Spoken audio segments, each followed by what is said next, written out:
चलो विद्यार्थीओ આપણે ધોરણ 10 માં કેમિસ્ટ્રીમાં પહેલો પાઠ એનું પહેલું લેક્ચર બીજું લેક્ચર અને આ છે આપણું લેક્ચર 3 એટલે તમે જ્યારે શોધો YouTube ઉપર લેક્ચર 1 2 3 એમ લાઈનસર હોય તો તમને મળી જાય। હવે આપણે આગળના ટોપિકમાં જોયું હતું કે સમતોલિત સમીકરણ असमतोलित समीकरण। समतोलित समीकरण कोने कहेवाय तो तीरनी बंने बाजुना परमाणुओनी संख्या समान न होय तो एवा समीकरण कई कहीए आपणे असंतुलित समीकरण। समतोलित समीकरण समतोलित समीकरण कोने कहेवाय तो प्रक्रियको अने निपज बीजी रीते बोलाय अथवा एना ए शब्दों में तीरनी बंने बाजू रहेला परमाणुओनी संख्या समान होय तो एने समतोलित कहेवाय। जो परमाणुओनी संख्या समान न होय तो एवा समीकरण कयुं कहेवाय असमतोलित समीकरण। आ जो आपणे mg वाळुं जे लख्युं छे Mg + O2 gives MgO ये समतोलित समीकरण है कि असमतोलित चेक करो तो Mg નું 1 Mg નું 1 O ના કેટલા છે 2 અહીંયા O નો 1 એટલા માટે આ સમતોલિત સમીકરણ નથી। એટલે કે એનું કારણ કયું તો પરમાણુ બંને બાજુ પ્રક્રિયકો અને નિપજના परमाणुनी संख्या समान नहीं माटे आ समीकरण ने असमतोलित समीकरण कहवाय।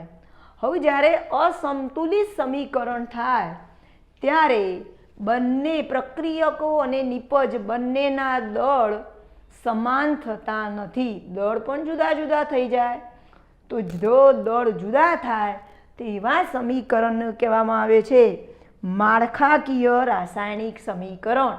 तो आने कई कहेवाय बे रीते बोलाय। परमाणुनी दृष्टिए कहीए तो असमतोलित समीकरण, दरनी दृष्टिए कहीए तो शुं कहेवाय माळखाकीय समीकरण। कई कहेवाय माळखाकीय रासायणिक समीकरण। बरोबर समझो शब्दों तमे।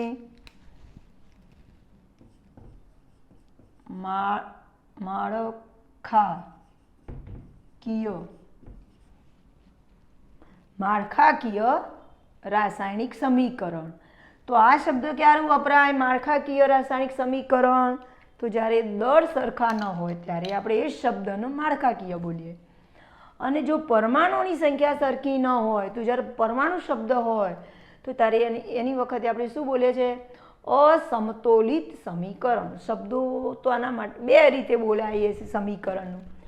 चलो हवे आपणे एक बीजुं आगळ समीकरण जोईए અને આગળ આપણે પ્રવૃત્તિમાં પણ આવી ગયેલું છે તો એને જરા ડિટેલમાં સમજીએ આપણે। ચલો એક આપણે કોઠો બનાવી દઈએ। બંને બાજુ જે તીર છે એની બંને બાજુના આપણે પરમાણુઓની સંખ્યા લખીએ। ચલો પહેલાં લખીએ તત્વ, પછી બીજું ખાનું પાડીએ પ્રક્રિયકોના પરમાણુ,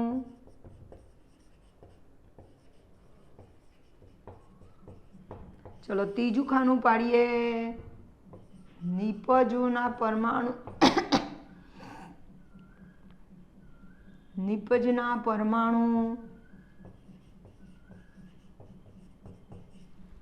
चलो पहलू आपणे लईए Zn अने गई काले आपणे कह्युं हतुं के सौ प्रथम पहला कोनु समतोलित करवानुं जोवानुं धातु एटले पछी कोण आवशे धातु, पछी अधातु अने पछी ऑक्सीजन अने पछी हाइड्रोजन। बराबर। चलो पहला Zn लईए। प्रक्रियकोमां जोवानुं छे। प्रक्रियकोमां Zn ना केटला छे आ देखाय छे तमने 1 तो अहींया लखीए 1। Zn ना निपजमां केटला छे देखी लो आ 1। चलो पछी बीजो कोनो वारो आव्यो S अथवा एच लईए आपणे। एच ना केटला छे जुओ 2। अहींया एच ना केटला छे 2।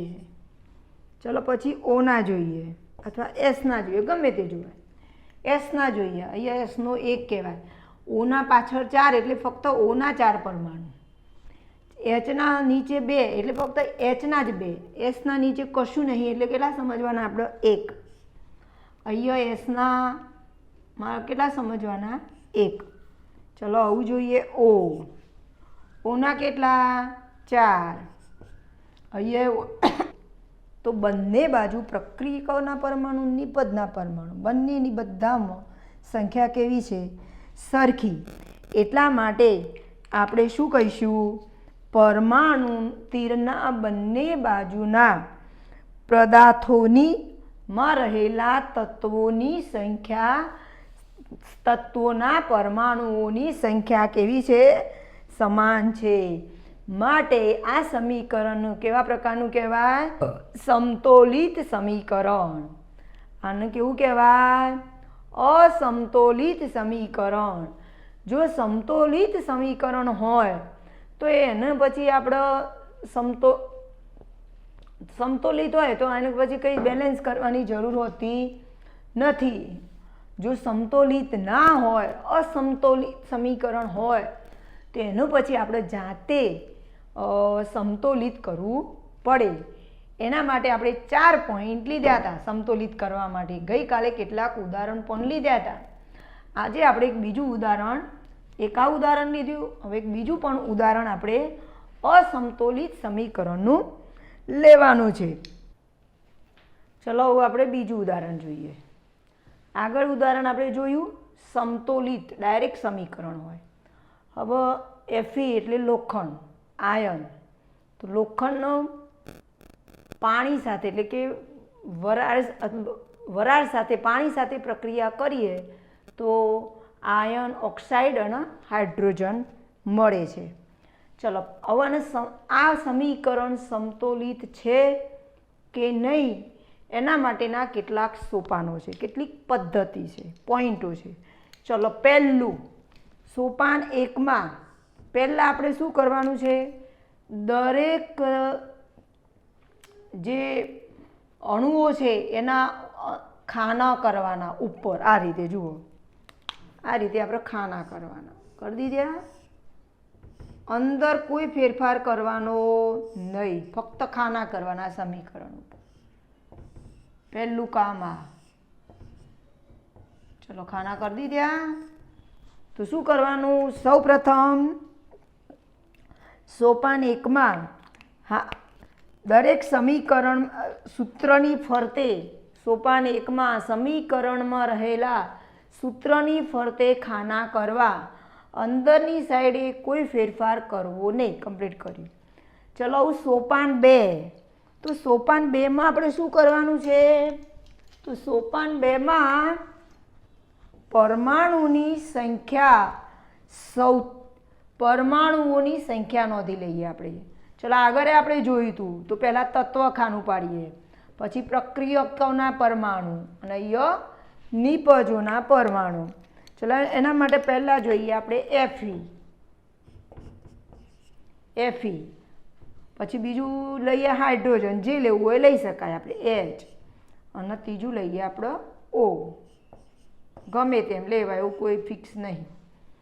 ચલો Feના કેટલા પરમાણુ છે? અહીંયા આગળ કશું નહીં એટલે પાછળ કશું નહીં એટલે 1. અહીંયા Feના કેટલા છે જુઓ, પાછળ 3 છે એટલે Feના 3 કહેવાય. ચલો Hના પાછળ કેટલા છે? 2 એટલે 2 કહેવાય. અહીંયા Hના કેટલા? 2. ચલો ઓનો અહીંયા કેટલો? અહીંયા કશું નહીં લખ્યું એટલે 1. અહીંયા ઓના કેટલા? 4. તો જુઓ આના ઉપરથી ખબર પડી, સોપાન 2 ઉપરથી આપણને, કે ભાઈ આ સમીકરણ સમતોલિત સમીકરણ નથી. એટલે કે બંને બાજુ પ્રક્રિયકોને નિપજમાં રહેલા પરમાણુઓ, તત્વોના પરમાણુની સંખ્યા સમાન નથી. Feની 1 છે તો અહીંયા 3 છે, આ 2 છે, આ 2 છે, આ 1 છે તો આ 4 છે. તો એક બાજુ પ્રક્રિયકોમાં રહેલા પરમાણુની સંખ્યા, બીજી બાજુમાં રહેલા નિપજમાં પરમાણુની સંખ્યા સમાન નથી. તો માટે આવા સમીકરણને આપણે કેવા સમીકરણો કહીશું? અસમતોલિત સમીકરણો. હવે આ અસમતોલિત સમીકરણો સમતોલિત કરવા માટે સૌપ્રથમ આપણે શું કરવું પડશે? તો સૌપ્રથમ આપણે જેમાં આ સમીકરણમાં જેની અંદર સૌથી વધારે પરમાણુઓ હોય એ આપણે લઈએ છીએ. તો દાખલા તરીકે કોની અંદર સૌથી વધારે પરમાણુઓ છે? તો જુઓ, બધા કરતાં સૌથી વધારે કોના છે? ચેક કરો. આના 3, આના તો 2, ઓના કેટલા? 4. તો સૌથી વધારે પરમાણુવાળો ઓ છે. તો ઓ જો હોય એ આપણે પકડીએ છીએ. તો ચલો આપણે લઈએ. ચલો, તો ઓક્સિજનના પરમાણુ, એમાં પ્રક્રિયકો અને નિપજોની સંખ્યા. ચલો શરૂઆતમાં એટલે આપણે શરૂઆતમાં છે ઓક્સિજનના શરૂઆતમાં આપણે ઓક્સિજન એટલે કયું છે? આખું સૂત્ર લેવાનું, H2O. તો શરૂઆતમાં H2O છે. પછી નિપજમાં કયું છે? O વાળું, તો Fe3O4. Fe3O4. તો આની અંદર પરમાણુ કેટલા કહેવાય? આગળ સગુણક કેટલું કહેવાય? 1. આ બોક્સ આપણે કરેલા હતા. ચલો, આમાં કશું જ નહોતું તો આપણે બોક્સ કરી દઈએ. વિચારો હવે અહીંયા ઓક્સિજનના કેટલા પરમાણુ છે? ઓક્સિજનના અહીંયા કેટલા છે? 1. અને અહીંયા ઓક્સિજનનો કેટલો છે? 4. તો અહીંયા 4 છે, તો અહીંયા 4 લાવવા માટે અહીંયા મારે આગળ કેટલાય ગુણવા પડશે? બોલો તો 4. તો અહીંયા 4 લખી દઈએ. H2O. ઓક્સિજનના સરખા થઈ ગયા. ફક્ત આપણે ઓક્સિજનનું જ જોવાનું છે, બીજું કોઈનું નહીં. તો પહેલાં સૌપ્રથમ કોઈ પણ સમીકરણમાં સૌથી વધારે જે પરમાણુ હોય એ અણુસૂત્ર લેવાનું. તો સૌથી વધારે પરમાણુ કોના હતા? ઓક્સિજનના. તો O જેમાં હોય એ લેવાનું. તો અહીં O છે તો H2O લીધે આપણે. શરૂઆતમાં H2O હતા, પછી Fe3O4 હતા, પછી ઓક્સિજનની જ વાત ચાલે છે તો ઓક્સિજનમાં જોવાનું. અહીંયા ઓના કેટલા છે? 4. અહીંયા ઓનો 1. આ 1 છે. તો 1નું કેટલા વડે ગુણું તો 4 થાય? તો 1નું 4 વડે. તો અહીંયા આ 4 હતા એટલે અહીંયા 4 લખ્યા. તો વિચારો, જુઓ, 4 અહીંયા લખ્યા કૌંસની આગળ, એટલે હાઇડ્રોજનના કેટલા થયા કહેવાય? 4 ગુણ્યા 2 એટલે કેટલા થયા? 8. ઓક્સિજનના કેટલા કહેવાય? 4. અહીંયા Feના 3 અને ઓના 4 થઈ ગયા કમ્પ્લીટ. હવે બીજા ચોથા સોપાનની અંદર હવે આપણે શું કરીશું? તો આખું આપણે સમીકરણ લખીએ એનું. Fe પ્લસ પહેલાં મૂળ સમીકરણ હતું એ લખી દઈએ આપણે. Fe3O4 plus O2. ચલો પેલા બોક્સ બનાવવાના હતા ને આપણે, બોક્સ બનાવી દઈએ. બોક્સમાં આપણે કયો ફેરફાર કર્યો? બોક્સમાં કયો ફેરફાર કર્યો? તો બોક્સમાં આપણે H2 આગળ કેટલા લખવાના? 4. તો આપણે અહીંયા જુઓ 4 લખી દઈએ છે. આ 4 લખી દીધા.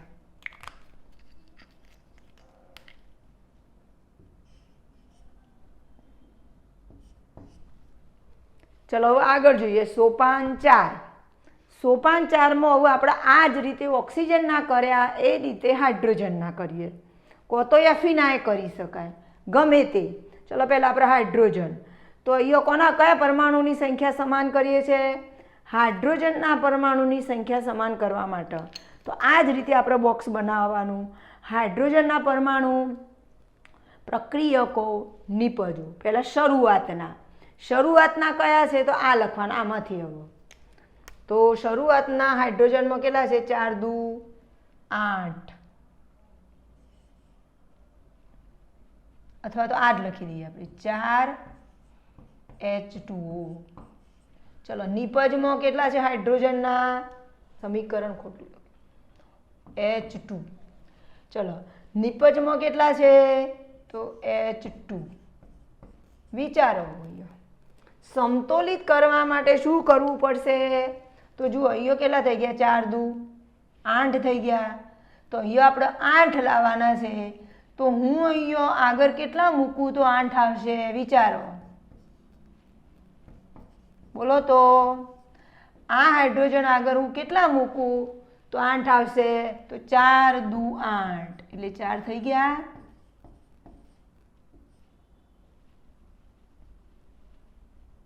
તો હાઇડ્રોજન આગળ 4 મૂક્યા.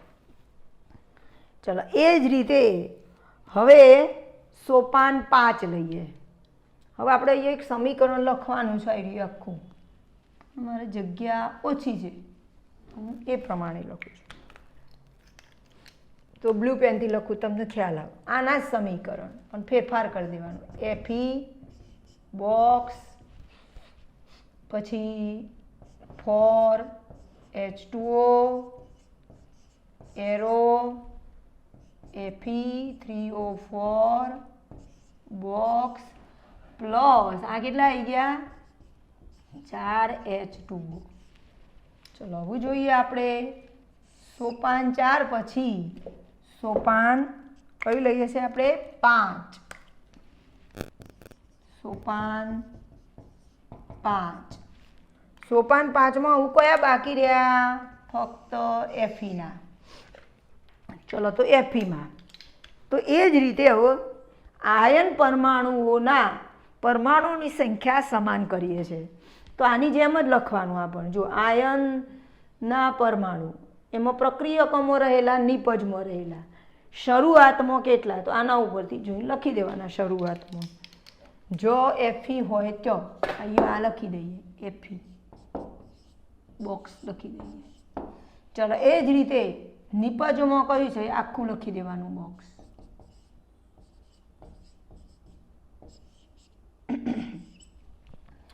હવે બોલો, અહીંયા પ્રક્રિયકોમાં 1 છે, નિપજમાં કેટલા છે? 3. તો મારે અહીંયા કેટલા લખવા પડશે? આ બાજુ 3 લાવવા હોય તો આગળ સહગુણકમાં કેટલા લખવા પડશે? 3. અહીંયા 3 લખાય નહીં, એ બરોબર યાદ રાખજો. જ્યારે આપણે સંતુલિત કરીએ અને જ્યારે બી સંખ્યાની જરૂર પડે ત્યારે આગળ બોક્સની આગળ લખવાના. તો અહીંયા 3 છે, તો અહીંયા કેટલા લખીશું આપણે? 3. તો અહીંયા આવું જોઈએ આપણે સમીકરણ સંતુલિત થયું કે નહીં, આપણે આખું લખી દઈએ.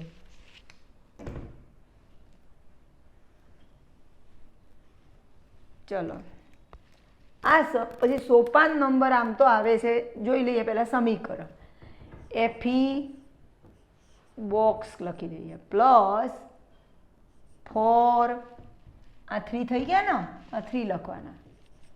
4H2O પ્લસ Fe ના આગળ કશું નહીં અહીંયા.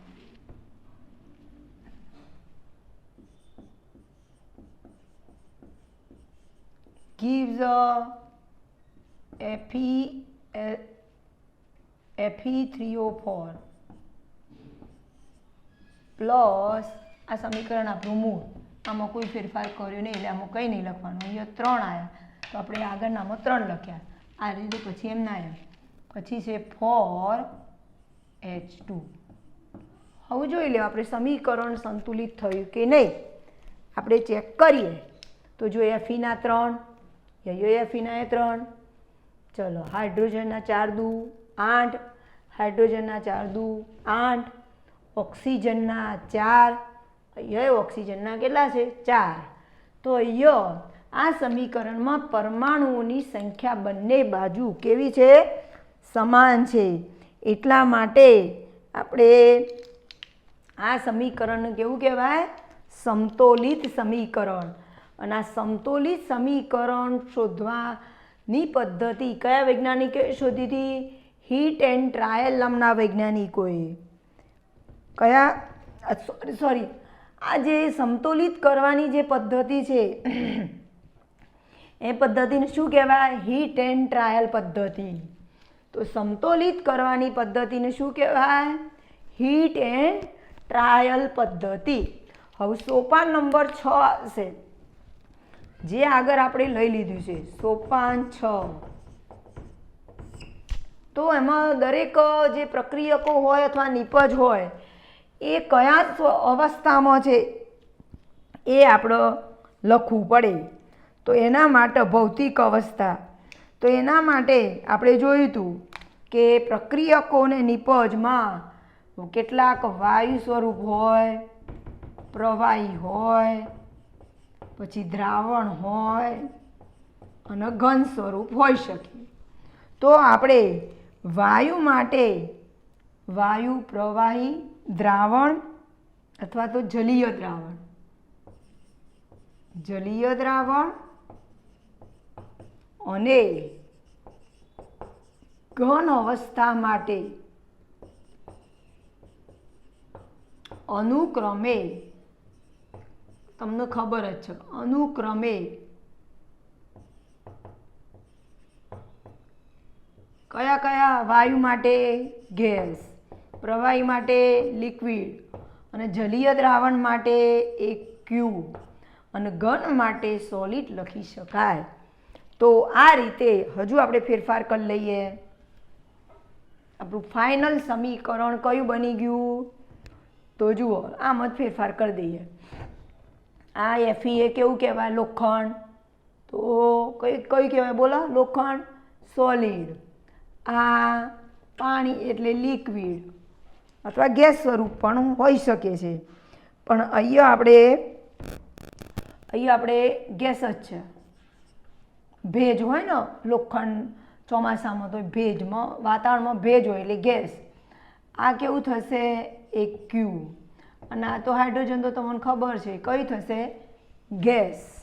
ચલો ફરીથી કેટલા સોપાન લીધા આપણે? 6 સોપાન. પહેલા સોપાનમાં શું લખવાનું?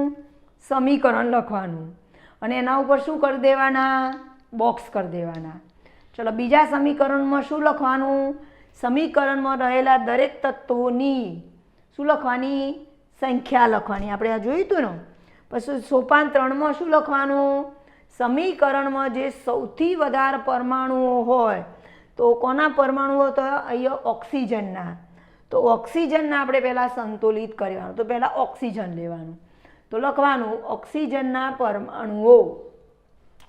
ઓક્સિજનના પરમાણુઓ પ્રક્રિયકોમાં કયામાં છે અને નિપજમાં કયામાં છે? તો શરૂઆતમાં કયા હતા? H2O. અને શરૂઆતમાં O વાળું કયું અણુસૂત્ર હતું? Fe3O4. તો Fe3O4.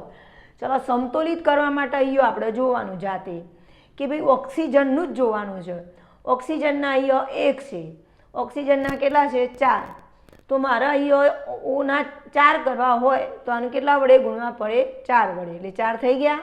ચલો આ સુધારેલું સમીકરણ આપણે લખી દઈએ. Fe, H2O, Fe3O4 અને H2. હવે અહીંયા કેટલા લખવાના છે? આપણે 4 લખી દીધા. એ જ વસ્તુ આગળ સોપાન 4માં હવે હાઇડ્રોજનની પરમાણુની સંખ્યા સમાન કરવાની છે. તો અહીંયા ઓક્સિજન લખ્યું, એની જગ્યાએ શું લખીશું? હાઇડ્રોજનના પરમાણુ. અહીંયા પ્રક્રિયકો, નિપજો. હાઇડ્રોજન જેમાં હોય આખું અણુસૂત્ર લેવાનું. તો શરૂઆતમાં જુઓ હાઇડ્રોજન અહીંયા છે, તો 4 H2O છે. ચોપડીમાં અહીંયા ખોટું લખેલું છે. ચોપડીમાં અહીંયા સીધું અહીંયા 8 લખેલું છે, એટલે ખોટું છે. અહીંયા તો 4 જ આવે. ચલો પછી નિપજોમાં હાઇડ્રોજન કયો છે? તો આ H2. હવે એમાં કયો ફેરફાર કરવો પડશે? આપણે જાતે અહીંયા જોવાનું કે ભાઈ એ 4 દુ 8 થઈ ગયા. અહીંયા 8 છે તો અહીંયા 8 કરવા પડ્યું. મારે 8 કરવા હોય તો 2નું કેટલા વડે ગુણવું તો 8 થાય? તો કેટલા વડે ગુણીશું? 4. એટલે 4 મૂકી દીધા. ફરીથી આ સમીકરણ લખવાનું, આ ફેરફાર પણ લખવાનું. જો આ સમીકરણ કમ્પ્લીટ લખી દીધું અને આ ફેરફાર H2 આગળ 4 લખી દેવાના. ચલો સોપાન 5. કયું તત્વ બાકી રહ્યું સમીકરણમાં? ફક્ત Fe. તો એવી જ રીતે Feના પરમાણુ પ્રક્રિયકોમાં કયા? નિપજોમાં કયા? તો શરૂઆતમાં Feમાં કેવી રીતે હતું? Feમાં Fe હતું એકલું શરૂઆતમાં અને Fe3O4 હતું. તો જો Feમાં 3 છે અને અહીંયા Feમાં કેટલા છે? 1. તો સમતોલિત કરવા માટે મારે અહીંયા 1નું કેટલા વડે ગુણું તો 3 આવે? તો 3 વડે. તો Fe અને Fe3O4 થઈ ગયા બંનેના 3. ચલો બધું આપણે અહીંયા લખી દઈએ. ચલો આ સમીકરણ આટલા સુધી તો કમ્પ્લીટ હતું. હવે આ ફેરફાર થયો એફીનો એ અહીંયા લખી દીધો 3. આ તો કમ્પ્લીટ છે, આ કમ્પ્લીટ, આ કમ્પ્લીટ. આખું સમીકરણ કેવું થઈ ગયું? સમતોલિત સમીકરણ થઈ ગયું. કેમ સમતોલિત સમીકરણ થઈ ગયું? કે નિપજમાં રહેલા પરમાણુ, પ્રક્રિયકમાં રહેલા પરમાણુ અને નિપજમાં રહેલા પરમાણુની સંખ્યા કેવી બને છે? સમાન. તો આવા સમીકરણ આપણે કયું કહીએ છીએ? સમતોલિત સમીકરણ. અને સમતોલિત સમીકરણની રીતનું શું કહેવાય? હીટ એન્ડ ટ્રાયલ પદ્ધતિ. ચલો હવે સોપાન 6. તો આપણે જો સમીકરણમાં વાયુ સ્વરૂપ, પ્રવાહી સ્વરૂપ, જલીય દ્રાવણ અને ઘન અવસ્થામાં હોય પ્રક્રિયકો અથવા નિપજો, તો તેને અનુક્રમે વાયુને ગેસ, પ્રવાહીને લિક્વિડ, જલીય દ્રાવણને એક્યુ અને ઘન અવસ્થાને સોલિડ કહીશું આપણે. ચલો બરોબર ખબર પડી ગઈ. હવે આપણે આવતી ચેપ્ટરમાં એના પ્રકાર વિશે જોઈશું. હવે એમાં એક થોડું આગળ આવે છે ટોપિક, એ ટોપિક આપણે આગળના લેક્ચરમાં જોઈશું. તો બરાબર ધ્યાનથી 2, 3, 4 વખત વિડીયો તમે જોજો કરશો ને તો, અને પછી તમે ચોપડીમાંથી વાંચજો, અથવા તમને કોઈને ગાઈડ ફાવતી હોય તો ગાઈડમાંથી પ્રશ્નો વાંચો, તો તમને તરત ખ્યાલ આવી જશે, તરત આવડી જશે. તમારે વાંચવાની જરૂર નહીં પડે, વિડીયો સાંભળે રાખો તો ઓટોમેટિક આવડી જશે. અને વિડીયો સાંભળીને પછી ચોપડીમાંથી વાંચો એટલે તમને એકદમ બેઝિકલી ખ્યાલ આવી જશે. એટલે વાંચ કરજો, જોડે જોડે તૈયાર રાખજો આપણે. ચલો આવતા વિડીયોમાં હવે આપણે આગળનું જોઈશું.